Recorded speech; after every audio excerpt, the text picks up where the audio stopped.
안녕하세요. 닥터 유 유태우입니다. 오늘은 유 상담입니다. 5번의 사례고요. 네, 첫 번째 사례부터 말씀드립니다.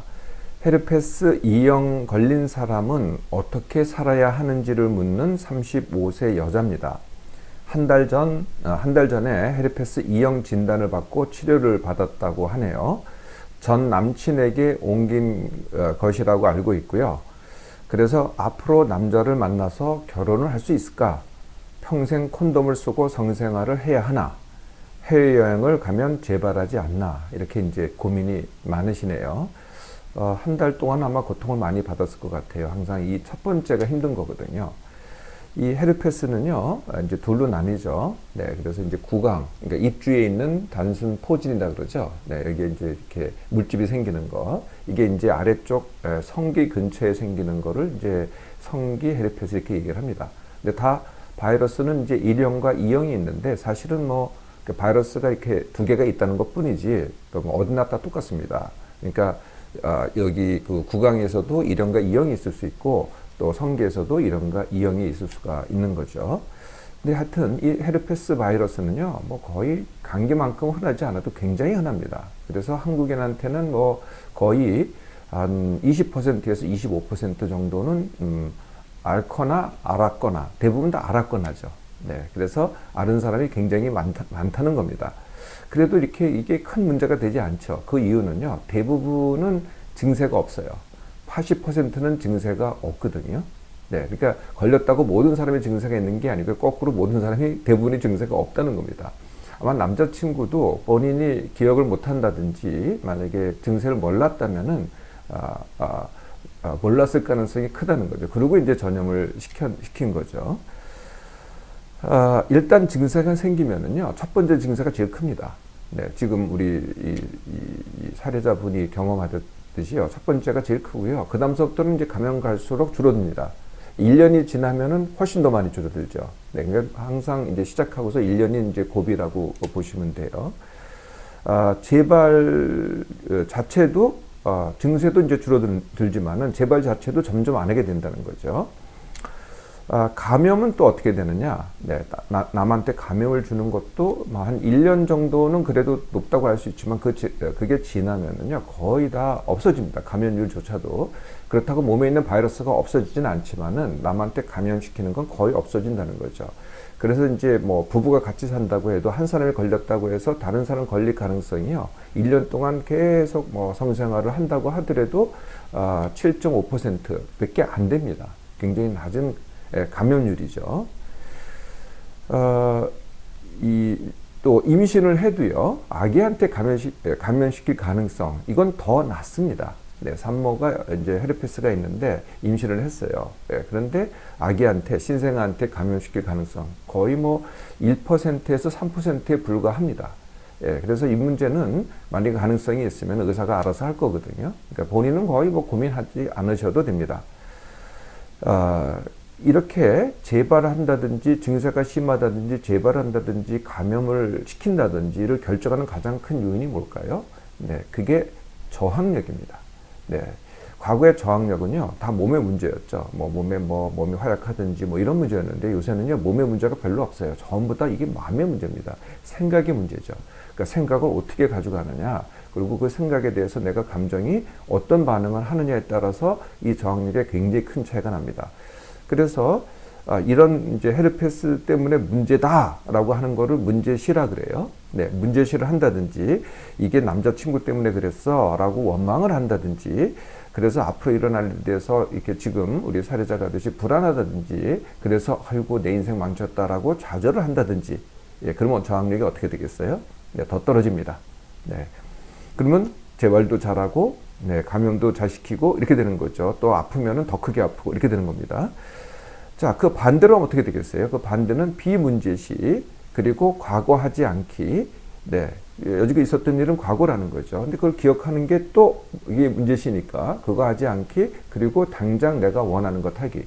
내가 원하는 것은 크게 이제 세 가지입니다. 내 몸매에 대해서 내가 뭐를 할 것인가. 두 번째, 이 일을 어떻게 할 것인가. 그리고 세 번째, 관계를 어떻게 할 것인가. 이렇게 되는 거죠. 그걸 하시면 돼요. 이거랑 관계없이요. 예, 그럴수록 저항력이 높아져서 어떻게 돼요? 더 좋아지죠. 재발도 안 되고 감염도 잘 안 시키고 이렇게 되는 겁니다. 없는 것 같이 되는 거죠. 네. 당연히요. 해외여행 가도 됩니다. 네. 그런데 전전긍긍하면은 가도 해외여행 때문에 재발되는 게 아니고요. 내가 그걸 대해서 고민하니까 재발이 되는 거죠. 걱정을 하고 고민을 하니까. 남자 만나고 결혼하고 임신해도 됩니다. 네. 지금 첫 해만 콘돔을 사용하고요. 물론 사용해야 되겠죠. 임신 시에는 의사에게 병력을 알리기만 하면 됩니다. 의사가 알아서 할 테니까요. 그 문제에 대해서는. 증세가 정말 심하다. 그러면 초기에만 약을 지난번에 첫 번째 약을 이용했듯이 앞으로도 증세가 심하다. 이럴 때만 약을 이용하면 됩니다. 그것도 근데 뭐 몇 번에 불과할 거예요. 그냥 조금 걸리적거리는 정도지 그렇게 심하지 않을 겁니다. 네, 그냥 넘어가면 넘어갈수록 더 쉽게 넘어가는 거죠. 두 번째 사례입니다. 건강 염려와 가족 돌봄의 부담으로 증발해버리고 싶다. 뭐 이런 말 많이 하죠. 없어지고 싶다. 증발해버리고 싶다라는 39세 주부입니다. 증상은 뭐 뒷목에 통증이 있고 후비로, 그러니까 코 뒤로 이제 뒤쪽으로 이제 코가 넘어간다. 변비와 치질 이런 게 있고요. 본인이 찾아본 병명에는 이런 게 있습니다. 유방 갑상선의 무록, 갑상선 기능 저하, 식도염과 장상피 화생. 네, 이런 진단 들어보시죠? 네. 비중격 만곡. 네, 코 안에 뼈가 이렇게 휘어졌다 이런 얘기죠. 목 디스크. 그러니까 아까 이제 뒷목의 통증을 이제 병원 가면 목 디스크 끼가 있다 그래요. 네. 그런데 목 디스크 끼가 있다 그랬는데 그걸 목 디스크가 있다라고 받아들여서 목 디스크를 찾아보는 거죠. 그래서 하루 종일 이런 병들에 대해서 검색만 한다고 합니다. 그래서 아이 키우기가 힘들고요. 남편은 사소한 것도 물어보고 결정해서 그게 또 너무 힘들다고 합니다. 은행 일도 같이 봐야 하는 아버지가 계신데 홀로 계신 아버지가 또 있다고 합니다. 그러니까 돌봄이 필요하죠. 그동안은요. 근데 이 아버지가 결벽증이 있고 그 다음에 분노 조절이 잘 안 된다고 합니다.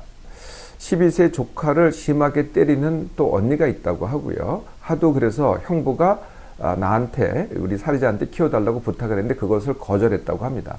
네, 본인도 힘드니까. 근데 또 거절한 그 사실이 또 힘들다는 거죠. 4년 전에 어머니가 돌아가셨어요. 다발성 골수종으로. 그런데 그 마지막 때 너무나 살고 싶어 하셨다고 이렇게 기억을 하네요. 그래서 그게 또 이제 또 힘든 겁니다. 살고 싶어 하셨다는 그 사실이. 돌아가시기 5년간을 갖다 병간호를 했다고 합니다. 근데 그 5년간이 출산한 해거든요. 네, 그래서 출산, 그 다음에 임신, 출산, 그 다음에 또 육아, 이것까지 다 합쳐가지고 병간호하랴, 육아하랴 굉장히 힘들었다는 거죠. 그래서 또 그 전에 20살 때 할머니가 집에서 자살을 하셨다고 하네요. 과거에 이제 이런 문제들이 있었습니다. 그래서 지금 너무 힘들어서 증발해버리고 싶다. 네. 자, 뭐가 힘들까요? 네, 힘듦의 대부분은요, 제가 여러 번 이제 말씀을 하지만은 그 힘듦의 대부분은 몸이 아닌 생각입니다. 네, 몸에서 무슨 큰 병이 있는 게 아니잖아요. 네, 그 몸이 아프긴 해요. 네, 몸이 아픈 병이 아까 제가 뒷목 통증, 후비로, 그 다음에 변비 이 정도입니다. 나머지는 여기 지금 뭐 많은 이 병명을 갖고 있잖아요. 네, 유방 갑상선의 무록, 갑상선 기능 저하, 식도염과 장상피 화생, 뭐 비중격 만곡, 목 디스크 이거 다 소견에 불과합니다. 이것 때문에 아픈 게 아니거든요. 네, 소견이죠. 네, 이게 어떻게 될까 하고서 찾아보면서 불안한 게 그게 진짜 내 고통이죠. 그래서 그렇게 하는 게 이제 생각이고, 그래서 증발해 버리고 싶다 이것도 생각이고요. 건강을 염려해서 찾아보는 것도 생각이고요. 과거 이거 다 생각이라는 거예요. 네, 그래서 해결 방법은 뭐겠어요? 네, 거기다 이제 주위에 이제 남편, 아기, 내가 돌봐야 되는 많은 이제 식구들이 있잖아요. 근데 이게 다 내가 힘든 거는 맞아요. 네, 그래서 해결 방법은 뭐겠어요? 나부터입니다. 네, 그리고 현재부터, 과거가 아니고 과거가 그랬으니까 내가 어떻다 이렇게 시작하는 게 아니라 나 그래 현재부터 내가 어떻게 하지 이렇게 시작하는 겁니다. 네. 그래서 당연히 내 몸맘 회복 훈련 하고요. 건강 염려증 완치 훈련, 뒷목 통증 완치 훈련, 변비 치질 완치 훈련, 그리고 아기 쉽게 키우기. 이건 뭐 거의 다 동시에 해야 되겠죠. 네, 아기 쉽게 키우기까지 한번 해보세요. 네. 이걸 하는 동안은 짧게는 2주, 길게는 뭐 한 달 정도 됩니다. 예, 이 동안만 네, 한시적으로 남편 질문 받아주지 않기, 네, 아버지 돌보지 않기, 언니 문제 내가 개입하지 않기를 하는 겁니다. 그리고 한 달 정도, 2주나 한 달 정도부터 내가 되잖아요. 그럼 그때부터 남편 스스로 결정하게 하기. 네, 이것도 이제 닥터가 이미 훈련에 올려놨어요. 이걸 제안하면 됩니다. 아마 결정장애 아니면 선택 훈련일 겁니다. 뭐 그런 제목으로 찾아보시고요. 아버지 혼자서 살게 하기도요. 내가 돌보지 않으면 아버지는 혼자 사세요, 사실은. 나한테 내가 의존을 시켰기 때문에 혼자 못 사시는 거거든요. 네, 이제부터는 돌봐주지 마세요. 네, 충분히 혼자 사실 수 있을 테니까. 언니는 아마 조금 심각할 수도 있을 것 같아요. 그래서 지금 우리 사례자가 닥터한테 상담을 올렸잖아요. 네, 똑같이 언니 본인이, 네, 누가 딴 사람이 해주면 소용이 없어요. 훈련은 본인이 해야 되기 때문에 본인이 닥터한테 직접 상담하기를 제안하기, 이러면은 쉽지 않겠어요? 네. 세 번째 사례입니다. 공시 준비를 하는 중 수업 시간에 호흡이 가빠지는 증상을 겪는 22세 남자입니다. 수업을 들을 때마다 교수님 눈을 쳐다보기가 어렵고 갑자기 호흡이 가빠지고 귀가 빨개진다고 하네요. 뒤에 있는 사람이 이 사람 갑자기 왜 저러지 하는 생각이 들면은 네, 뭐 봤는지 안 봤는지 모르겠지만 호흡이 더 가빠진다고 합니다. 공시 준비로 혼자 공부한 지 2달이 넘었는데 우울하고 피로감을 많이 느낀다고 하네요. 그 전에 친구들과 같이 할 때는 전혀 그러지 않았다고 합니다. 수업 중에 증상, 네, 뭐 호흡이 가빠지고 귀가 빨개지고 네, 이 교수님 쳐다보기가 어렵고, 이 증상은 불안 증상입니다. 내가 안정이 안 되니까. 네, 그래서 그런 증상이 오는 거거든요. 그런데 이제 뒷사람이 나의 그런 문제를 알아채릴까라고 또 내가 생각하잖아요. 그럼 불안이 어떻게 되겠어요? 더 커지죠. 그럼 악순환이 되는 겁니다. 자, 이 불안 증상과 그리고 피로감, 우울 다 뭐 때문에 그래요? 공시 준비의 힘듦과 부담감 때문에 그렇습니다. 예, 이게 생활이 바뀌었잖아요. 그동안은 뭐 친구들이랑 놀기도 하고 공부도 같이 하고 뭐 이랬는데 혼자 하고 또 준비 자체가 힘든 겁니다. 어떤 이유든 간에 쉽게 못 하고. 네, 이것 때문에 그런 거거든요. 네. 자, 그래서 해결 방법은 뭐예요? 네. 지금 아직 학기 중인 것 같아요. 학기 말까지는 공시 준비하지 말라는 겁니다. 일단 다 내려놓으세요. 사실 이것도 내려놓는다는 말을 할 필요는 없는데, 그러니까 쉽게 하긴 하는데 단지 보류를 하는 거죠. 네. 그리고 원래대로 하는 겁니다. 그리고 물론 내 몸만 회복 훈련을 먼저 하고 나서죠. 네. 그러면 증세가 다 사라져요. 네. 그렇게 되겠죠. 그리고 나서 회복을 한 다음에 방학 때부터 공시 준비를 다시 시작하면 됩니다. 그런데 2달 했잖아요. 근데 닥터고 얼마 만에 하라 그래요? 한 달이면 됩니다. 이미 공부를 많이 해왔기 때문에 한 달 만에 내가 공시에 합격할 실력을 만들겠다라고 해서 한 달만 딱 해보세요. 예, 그러면 이렇게 힘들지 않을 겁니다. 네 번째 사례입니다. 항공기 승무원의 일정 기상, 일정식 하는 법을 묻는 26세 여자 직장인입니다. 아마 본인이 그렇기 때문에 질문을 했겠죠. 정확하게 표현을 안 했는데 어쨌든 그것이 이제 어려운데 어떻게 해야 되나, 이게 질문입니다.